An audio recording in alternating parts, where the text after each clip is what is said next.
Hello students, welcome back to another video session. और इस video lecture में हम लोग डिस्कस करने वाले हैं क्लास 12 बेस्ड कैपेसिटर सर्किट का एक 12 कैपेसिटर बेस्ड क्यूबिकल स्ट्रक्चर, जिसमें हर एक एज में एक कैपेसिटर है, आइडेंटिकल कैपेसिटर्स है, और वो 12 कैपेसिटर का हम इक्विवेलेंट कैपेसिटर्स निकालेंगे between two such points which are said to be face diagonal, यानी कि एक सरफेस का जो डायगोनली ऑपोजिट पॉइंट है, ऐसे दो पॉइंट के अक्रॉस अगर हम टर्मिनल कनेक्ट करते हैं तो क्या होगा उसका इक्विवेलेंट कैपेसिटेंस। तो चलो डिस्कस करते हैं। तो सबसे पहले एक नेटवर्क ऑफ 12 कैपेसिटर को ड्रॉ कर लेता हूं।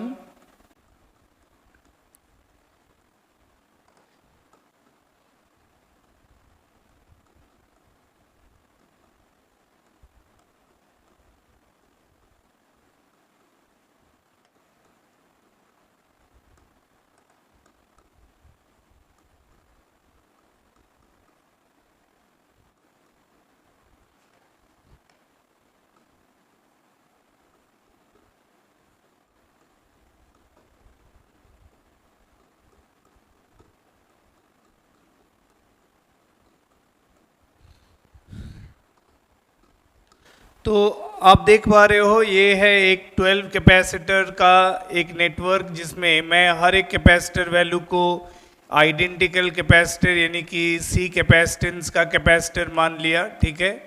और अब मैं कनेक्ट करने वाला हूँ दो पॉइंट्स। अगर मैं इसको जंक्शन 1 है ना, और इसके साथ इसको 2, इसको 3, इसको 4, देन 5, 6 एंड 7, अब ये पॉइंट को मैंने 8 कह दिया। अब देखो 1 और 8 के क्रॉस मैं टर्मिनल्स को कनेक्ट कर दिया, ठीक है, पॉइंट 1 और पॉइंट 8। बहुत ध्यान से देखो तो जो नीचे वाला सरफेस है 1, 3, 8, 4, उसमें 1 और 8 डायगोनली एक सरफेस का, एक प्लेन का डायगोनली ऑपोजिट पॉइंट में टर्मिनल्स कनेक्टेड है। This is connected to positive terminal, this is connected to negative terminal of the battery.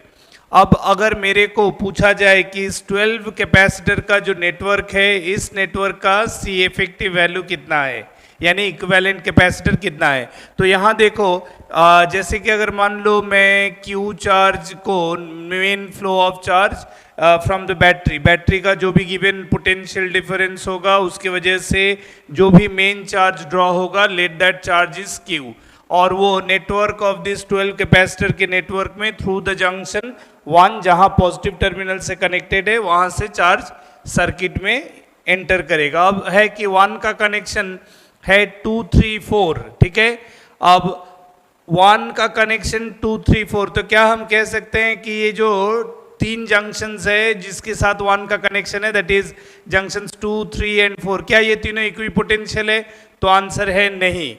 अब देखो यहाँ कॉन्सेप्ट ऑफ इक्विपोटेंशियल, अब मतलब जी इस तरह का नेटवर्क में क्या होता है कि 1 से चार्ज एंटर करके 8 से चार्ज जब बाहर निकलेगा तो उसका जो डिस्ट्रीब्यूशन है, इतना ब्रांचेस, पहले 3 ब्रांच जो 3 पॉइंट में जाएगा, वहाँ से फिर 2-2 ब्रांचेस, तो इतना ज़्यादा चार्ज का डिवीजन होगा कि उसको सीरीज और पैरेलल में डायरेक्ट कह पाना बहुत मुश्किल है। अनलेस एंड अनटिल अगर मैं ये ना समझ पाऊँ कि इसमें से कौन कौन सा वो पॉइंट है जो सेम पोटेंशियल का है, इसके अलावा उसको कंफर्म किए बगैर सर्किट को सिंप्लीफाई करना लगभग इम्पॉसिबल है। तो हम लोग क्या करेंगे, देखो हम लोग यहाँ एक कॉन्सेप्ट डिस्कस करेंगे, that is equipotential surface, equipotential surface या कहो इक्विपोटेंशियल प्लेन, ठीक है ना। हम लोग एक ऐसे सरफेस के बारे में सोचेंगे जो कि इक्वल पोटेंशियल का है, इक्विपोटेंशियल सरफेस और इक्विपोटेंशियल प्लेन। तो देखो किसी भी नेटवर्क में अगर हम एक ऐसा प्लेन को डिसाइड कर सके जो गिवन नेटवर्क को 2 आइडेंटिकल पार्ट में डिवाइड कर दे, ताकि एक part by the division of the plane, अगर हम एक ऐसा प्लेन को इमेजिन कर सकते हैं, सोच सकते हैं, जो गिवन नेटवर्क को इस तरह से डिवाइड करे कि एक हिस्सा दूसरे हिस्से का मिरर इमेज दिखे, ठीक है। अगर ऐसा कोई प्लेन को हम समझा सके, समझ सके, उसका कंसिडरेशन ले सके सिचुएशन में, तो फिर उस प्लेन को हम लोग इक्विपोटेंशियल प्लेन या इक्विपोटेंशियल सरफेस कह सकते हैं। तब क्या होगा, उस प्लेन में लाई करने वाला हर जंक्शन सेम पोटेंशियल का होगा, उस प्लेन में लाई करने वाला सेम पोटेंशियल के पॉइंट के बीच में चार्ज का फ्लो पॉसिबल नहीं है, क्योंकि हम जानते हैं चार्ज फ्लो करता है high voltage to low voltage. तब सवाल फिर बनता है कि उससे हमको क्या फायदा होगा। देखो अभी बताते हैं क्या फायदा होगा। मान लो मैं एक इक्विपोटेंशियल प्लेन यहाँ सोचता हूँ, ठीक है, सिमेट्री प्लेन, इक्विपोटेंशियल सरफेस और इक्विपोटेंशियल प्लेन को इन अदर वर्ड्स हम क्या कह सकते हैं, सिमेट्रिकल सरफेस और प्लेन ऑफ सिमेट्री, है ना। तो कई अलग अलग नाम से हम समझ सकते हैं। प्लेन ऑफ सिमेट्री एक ऐसा प्लेन जो पूरा स्ट्रक्चर को दो सिमेट्रिकल पार्ट में डिवाइड करे, प्लेन ऑफ सिमेट्री। तो वो प्लेन कौन सा हो सकता है।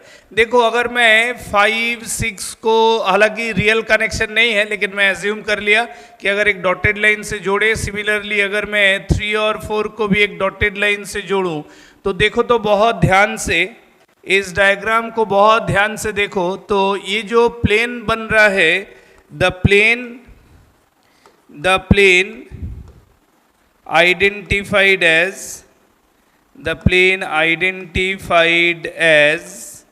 कौन सा प्लेन है, देखो तो 3, 5, 6, 4, 3, 5, 6, 4 एक डायगोनल प्लेन है ना।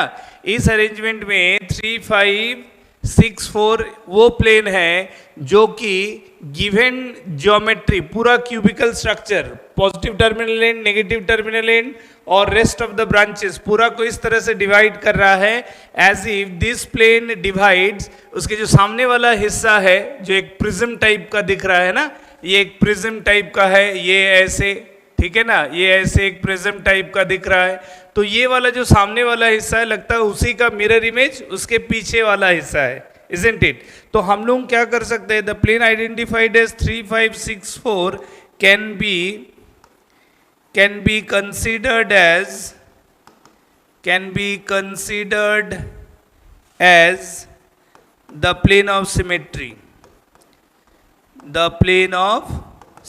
इसको अगर हम एक सिमेट्री प्लेन एज्यूम करें, that is an equipotential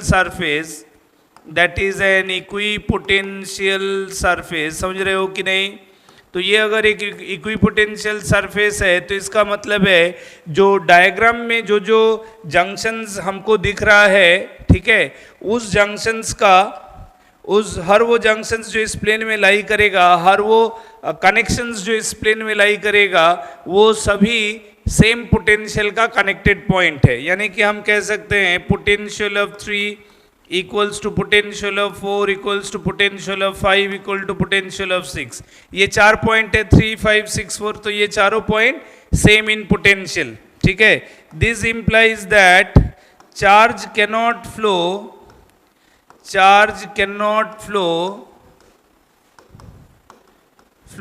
between any two, charge cannot flow between any two points out of these 4 points lying on this plane of symmetry, are you getting me or not? सबको समझ में आ रहा है plane of symmetry. तो plane of symmetry में लाई करने वाला जो 4 पॉइंट है, इनमें से कहा जा सकता है कि इनमें से कोई भी 2 पॉइंट के बीच में फ्लो ऑफ चार्ज पॉसिबल ही नहीं है। अब देखो तो वापस चलते हैं डायग्राम पे। अगर ये कॉन्सेप्ट है तो इन 4 पॉइंट्स में से 3, 4, 5, 6, इस 4 पॉइंट्स में से रियल कनेक्शन किसके बीच में है, 3 और 5 के बीच में, 4 और 6 के बीच में।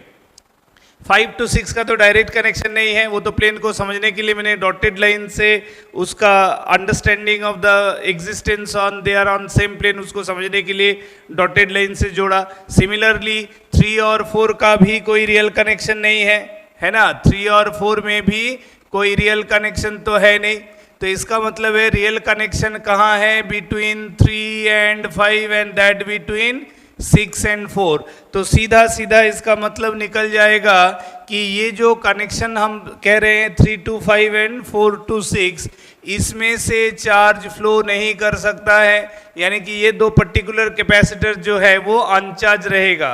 अगर उस ब्रांच में से चार्ज ही फ्लो नहीं करेगा तो how can those two capacitors store charges on their plate. यानी कि समझ में आया कि ये जो 12 कैपेसिटर का नेटवर्क है उसमें से बेसिकली 10 कैपेसिटर्स में चार्ज स्टोर होगा और 10 कैपेसिटर मिलके सी इक्विवेलेंट बनाएगा, 12 कैपेसिटर नहीं, क्योंकि ये दो कैपेसिटर जो 3 to 5 और 4 to 6 है ये प्लेन ऑफ सिमेट्री में लाई करने के वजह से इन दोनों को, इन कैपेसिटर को के थ्रू जो कनेक्शन है वो सेम पोटेंशियल का दो पॉइंट्स को कनेक्ट कर रहा है, यानी कि उस ब्रांच में चार्ज का फ्लो नहीं हो सकता है। इसका मतलब है कि to get the C effective I can straight way remove the path connecting 3 to 5 and 4 to 6। तब जो ये नेटवर्क बनेगा वो नेटवर्क कुछ इस तरह का होगा, ठीक है, ऐसे दिखेगा वो नेटवर्क। यहाँ मैंने इस जंक्शन को 1 लिया था, ये था 2, ये 3 और इधर था हमारा 4, है ना, इधर हमारा 4 था। जस्ट मिनट, ये ऐसे था 4, राइट। तो ये था 5, that means there is no connection permissible between 3 and 5। आगे चल के हम लोग यहाँ 2 से 6 जा सकते हैं, ये 6 है, 4 से 6 का भी कनेक्शन नहीं बनेगा, ये इस तरह से एग्जिस्ट करेगा। ध्यान से देखो diagram, the diagram will exist like this, ठीक है। यहाँ से इसका कनेक्शन होगा, ये जंक्शन 8, यहाँ से मेन चार्ज बाहर चला जाएगा, ये मेन इनफ्लो चार्ज है, यानी कि अब हमारे पास यहाँ C है, यहाँ C है, ये सब पाथ है जहाँ हमको एक एक कैपेसिटर मिला हुआ है। हमको जो कैपेसिटर 3 से 5 के बीच में था, जो कैपेसिटर 4 और 6 के बीच में था, हमने उसको हटा दिया। क्लियर है, क्योंकि हमने ऑब्जर्व किया क्या कि 3 और 5 same potential, 4 and 6 are also same potential. So दो सेम पोटेंशियल पॉइंट्स के बीच में फ्लो ऑफ चार्ज किसी भी कीमत पर संभव नहीं है। इसका मतलब अब देखो, ये जो चार्ज का फ्लो जो होगा, एक क्यू चार्ज जो 1 से 2 में जाएगा, वही चार्ज 2 से 7 थ्रू 5 एंड थ्रू 6 होते हुए जाएगा। यानी कि हम यहाँ कह सकते हैं, ये नेटवर्क में कह सकते हैं, इस ब्रांच में C और C सीरीज यानी कि C/2, इस ब्रांच में C और C सीरीज यानी कि यहाँ भी C/2, और ये C/2 और C/2 पैरेलल C, यहाँ C, ये 2 और 7 के बीच में अल्टीमेटली C, और यहाँ C। तो इसका मतलब बिटवीन 1 and 8 ऊपर के ब्रांच में, हम ऊपर के ब्रांच में यानी कि 1 से, ये जो 1 पॉइंट है 1 से 2, 2 से 7, तो देखो 1 से 2 के बीच में C, 2 से 7 के बीच में C/2 प्लस C/2 C, 7 से 8 के बीच में C, ठीक है। और नीचे भी उसी तरह C और C series that is C/2, यहाँ भी C और C सीरीज, यहाँ भी C/2, है ना। सीरीज में क्या होगा, दो कैपेसिटर अगर आइडेंटिकल कैपेसिटर है, रेसिप्रोकल एडिशन करेंगे ना, 1/C प्लस 1/C 2/C होगा, रेसिप्रोकेट कर देंगे तो C/2। तो ये C/2 प्लस ये C/2 बीइंग पैरेलल C, यानी 1 से 8 के बीच में यहाँ एक C। तो अल्टीमेटली क्या हो गया, देखो अल्टीमेटली 1 में पॉजिटिव टर्मिनल, 8 में नेगेटिव टर्मिनल, तो ऊपर हो गया C 3 capacitors, identical capacitors in series, तो ऊपर में हो जाएगा ओवरऑल हो जाएगा इधर C/3 for 3 capacitors in series, so C/3 and C parallel, so therefore C effective will be C/3 plus C, यानी कि 4C/3।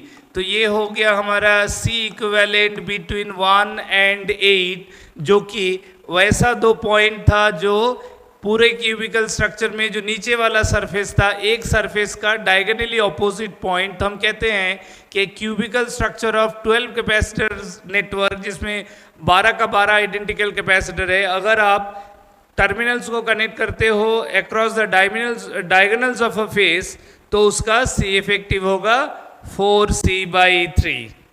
उम्मीद करता हूँ ये कॉन्सेप्ट जो प्लेन ऑफ सिमेट्री का है ये समझ में आया है, और इसमें आपको जो भी फर्दर क्वेरीज है आप कमेंट के थ्रू लिख सकते हो, और मैं कोशिश करूँगा कि I can clear your doubts if there anything still raised. ठीक है, और इसके अलावा भी और भी बहुत सारा स्ट्रक्चर्स डिस्कस करने वाले हैं कमिंग वीडियो पे, सो कीप वॉचिंग।